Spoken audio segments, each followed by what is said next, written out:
Hey guys, welcome to my YouTube channel. My name is T. Make sure you like, subscribe, hit that notification bell. Okay guys, so I have 10 things that I wish I knew.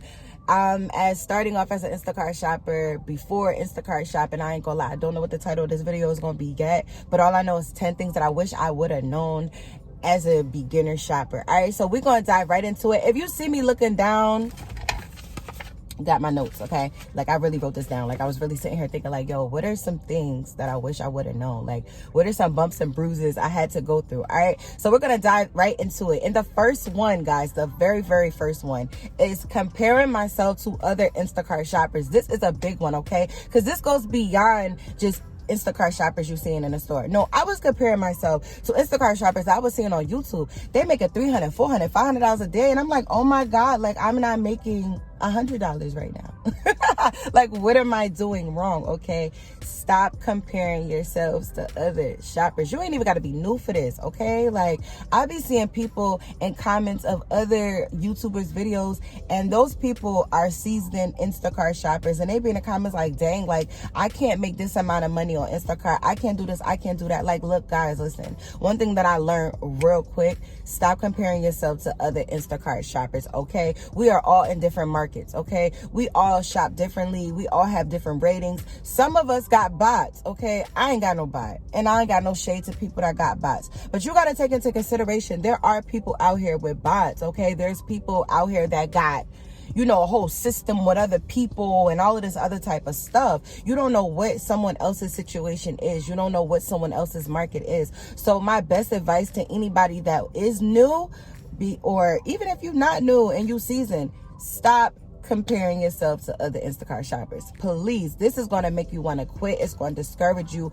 You're going to be out here trying to do the most just for some money, and it's not worth it. All right, so that's what I wish I knew in my earlier days, and I had to learn it the hard way. All right, so the next one, number 2, is the Instacart Timer. Y'all, I don't know why when I was new, I like really just paid attention to the timer, the little timer at the bottom of the screen. Why was I paying attention to this timer? Like, so if the timer said, hey, you have an hour and 5 minutes to complete this order, I would be in the store the whole hour. I would be just strolling around the store like, oh, I got an hour. I don't know why. Like, that, it sounds so dumb, but I was really doing that, like, for real. Like, this shop could have took maybe 15 minutes, but I took a whole entire hour because the timer says I have a whole entire hour. So I wish I'd known that. It would have saved me time.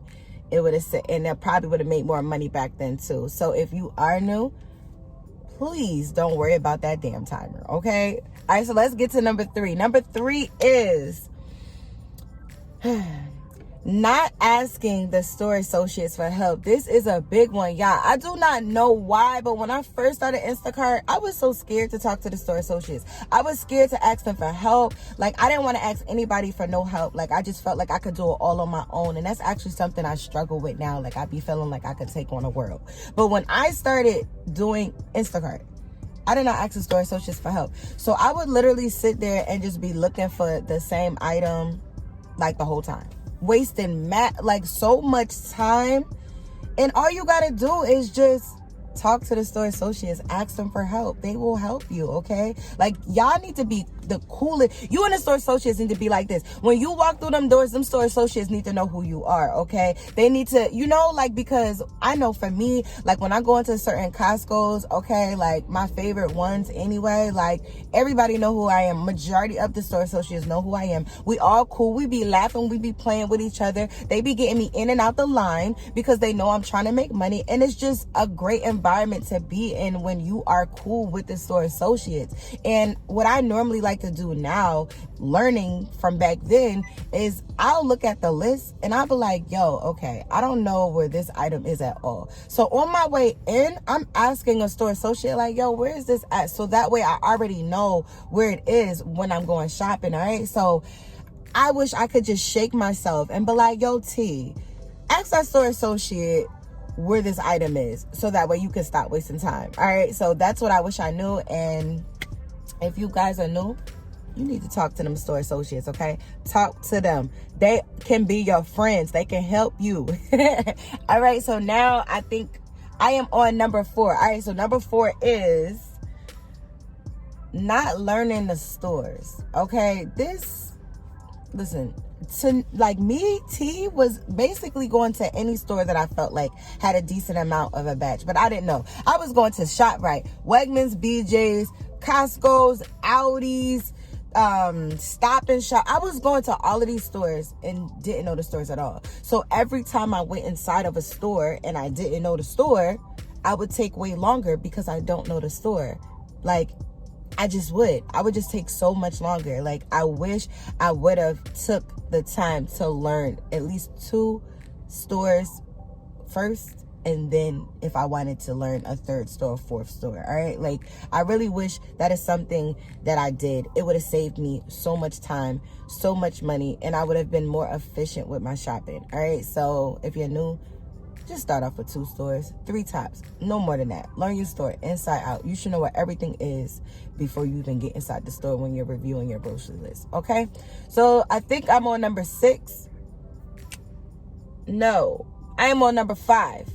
Okay, number 5, okay, is taking 3 order batches with 3 customers, A, B, and C. Listen, I feel like, and I still feel like to this day, new shoppers should not be taking no 3 customer batches. Okay, I was taking 3 customer batches. I was getting the items confused, even though I was separating them. You know what I mean? It is so easy for you to, like, when you're at checkout, to like put the little dividers on a belt with your orders, and then something fall over the divider, and now, you know, the cashier has scanned it with, you know, the other customers' groceries, you know what I mean? Or you got it separated in the cart and something just slides through one of the little cart bars or whatever.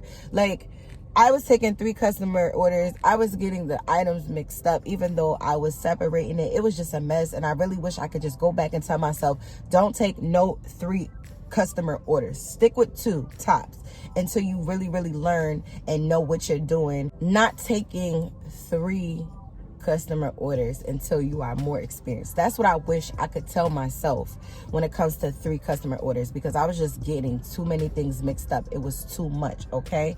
So number 6 is going to be not communicating with the customer. Y'all, let me tell you something. So look, I was communicating with the customer, meaning like I'll send, you know, your little welcome message. I would do that, but that's it though. Like, I don't know why I wouldn't like text the customer if I had a question for the customer or I was confused about something. I wasn't talking to the customers, y'all. And I really don't know why. I don't know if it's because I was scared or I was nervous, or maybe I was so focused on getting the shop done that, you know what I mean? Like, that I was like trying to concentrate on what I was doing, so I kind of neglected the customers. But yeah, like, not talking to the customers. Like, I wish I can go back and tell myself, like, hey, you need to talk to the customers. These are the people that are going to tip you. Talk to them. Make up something to talk to them about, all right? Even if you find everything fine. Like, I wish I could have told myself, like, yo, just make up something, okay? Just communicate with these customers, okay? So that's another thing that, like, I sucked at. And it took me a few months, actually, to, like, really start communicating with the customers. Because, like, for a couple months, I was not talking to these customers. I'll send them a welcome message, and then next thing you know, they hear from me again. I'm knocking on their door. Like, it was terrible, all right? So I believe number 7, not reading the batch details. Yo, I was not reading the batch details. Like, even now, sometimes I gotta remind myself, like, yo, read the batch details. Even like when you accept the order, yo, the batch details are gonna tell you so much about this order. If the customers leave any notes, like, it'll even let you know, like, let's just say the customers at an apartment or whatever, they'll let you know, like, hey, my apartment is up 6 flights of stairs or whatever. Listen, that gives you right then and there, if you can look at that and be like, hey, I don't think I want to take this anymore. I'm going to throw it back out there. Or you can look at the batch details, because they give you instructions on what they want you to do with the groceries. You know what I'm saying? So this is something I wasn't doing. I wasn't looking at the batch details. I would, however, see the batch details like when I actually get to their house, like when I'm delivering. But sometimes the customer put in a batch details something that they actually wanted you to do inside the store. Like, I guess they get confused on where they should actually put that. So I used to actually have issues with that because I'm like, oh my God, they told me to get this instead of that, but they put it in the batch details and I can only see it like when I deliver, when I'm delivering, instead of going on the little part in the screen where you can see the batch details. So that's something I was not doing. And to this day, I still have to remind myself, like, yo, look at the batch details. So yeah, I wish I would have just told my younger self, younger Instacart days, look at the batch details, T. It'll save you some time and some heartache too. All right. Number 8 is, so number 8 is taking too much time on one item. Yo, I used to spend like 20 minutes looking for one item when I first started with Instacart. Like, I didn't skip it and save it for later, save it for last. I already told y'all, like, I didn't talk to the store associates. So I would literally be sitting here looking for one item. And the sad part is, majority of the time the item was right in front of my face, but I was overlooking it. I was rushing. You know what I mean? Like when you rush, like you just skimming through stuff because maybe on the Instacart app it's saying that this product is orange, but maybe they changed their color, so it's not orange no more. Maybe it's burgundy, but you so busy looking for orange and you rushing through the aisles that you not even realizing you missing a product. That used to be me all the time, like 20 minutes on an item, and I wouldn't skip it because I felt like, oh, I don't want to be looking at this item all the way at the end, which is me in one of my slow moments. Like, I don't know why, but I would really waste time looking for one item, 2 items, you know what I mean, instead of saving it for last or asking a store associate. So my biggest advice to myself back then and to anybody that is new is, if you are having issues finding an item, save it for last and ask a store associate, and maybe in the midst of you shopping. It's just going to save you so much time, okay? And at the end of the day, if they don't have it, communicate with the customer. They'll let you know if they want a refund or not. All right. Okay, so number 9 is not double checking the items before drop off. Y'all, I really wasn't doing this. Like, I would just be like, okay, this is customer A, this is customer B. I separate them in my cart after, like, I shop the order or whatever, and I'm on my way. And then I would not double check the items before I drop it off. Sometimes, like, you can actually have a mix-up when you're loading your car, and then you should always just double check the items. It take real quick just to look at the items and just to see if the customer has everything that they actually ordered, okay? Because I was not doing this, and I was getting customers, like, they would give me a 5-star rating, which is crazy. I don't know why, but they would give me a 5-star rating, and then they'll leave a comment, and the comment would be, hey, you gave me somebody else's shrimp. I just feel like, I gave you a 5-star rating because shrimp was more money than what I actually wanted. But next time, pay attention. Like, I was getting stuff like this. So other people can actually see what's going on, like other people like that I'm shopping for. So yeah, so I just really, really wish that I could tell myself, please double check. Even if you felt like you double checked in the store, double check again in the car. All right. Number 10. All right, now I told y'all this is not in any specific order, but I should have mentioned it earlier in the video when I was talking about how sometimes the items could like fall over the divider on the belt when you're shopping. But number 10 is not paying attention to the cashier. Listen, what items go with which customer. All right, so sometimes you can divide your items and that cashier might even still just keep scanning just because, like, you know what I mean?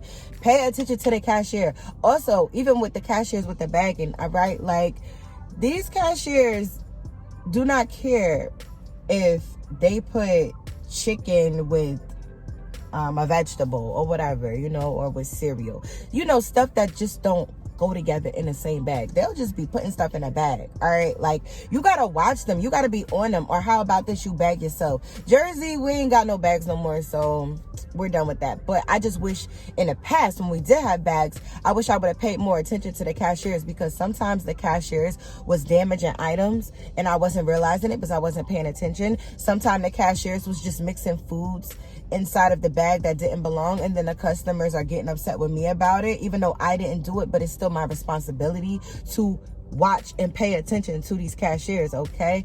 So that is the 10 things I wish I would have known starting off as a new Instacart shopper and before actually doing Instacart. I hope these 10 things that I've learned and talk about actually help somebody, you know what I mean? Because I'm telling y'all, I wasted months, like months on these things, all of these 10 things, like months, time, money, everything. And I really hope that it can help somebody else. All right guys, so that's it for this video. I hope you guys learned something, like something. Leave a comment, like the video. If you haven't subscribed already, subscribe. All right, let me know that you actually enjoying the content or not. Let me know, give me some ideas if there's anything that you guys want me to cover in the comment section. And if you feeling good, leave a comment, even if it's just saying, hey T, what's up? Okay, so I'm gonna see y'all in the next video. All right, bye.